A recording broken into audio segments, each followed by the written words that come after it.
El buscador es lo buscado. Por Ramesh Balsekar. La naturaleza del sueño profundo.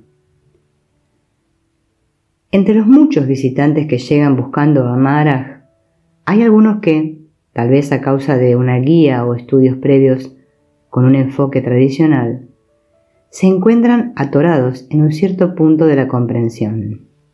Invariablemente, estas personas intentan aclararlo. Para un cierto grupo de personas, en tales condiciones, el problema se centraba en la cuestión de la naturaleza del estado de sueño profundo. Habían entendido, o, lo que es más probable, habían entendido equivocadamente, lo que se les había dicho, que el estado de sueño profundo era verdaderamente el estado último, fundamental u originario, y se sintieron bastante molestos cuando Maharaj les dijo que nada estaba más lejos de la verdad.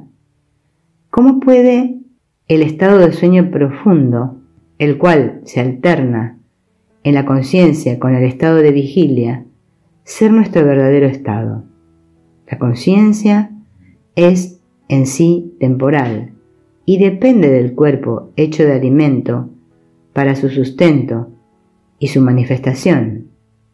El estado de sueño profundo, en consecuencia, es de manera fundamental una condición física con una cierta duración que se alterna con el estado de vigilia.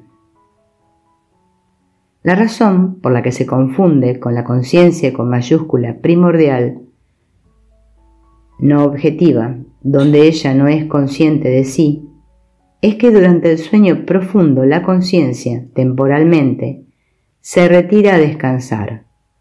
La diferencia importante que debe advertirse es que el estado de sueño profundo solo es semejante a la conciencia primordial en la medida en que, entonces, la conciencia no es consciente de sí misma. No obstante, este estado de sueño profundo entra al instante en movimiento, ya que tiene una duración pasada la cual el estado de vigilia aparece de nuevo. Lo único que podemos decir es que el sentido de presencia presente en el estado de vigilia se halla ausente en el sueño profundo. Por otro lado, el estado de conciencia con mayúscula en sí, lo que en verdad somos, es ausencia total, tanto de la presencia como de la ausencia del sentido de presencia. Esta es la única diferencia importante. La fuerza del condicionamiento conceptual en ciertas personas que se supone han alcanzado un alto nivel espiritual, sea lo que esto significa, se deja ver en el hecho de que no pueden apercibir fácilmente esta distinción básica que hace Maharaj entre sueño profundo y conciencia con mayúscula en sí.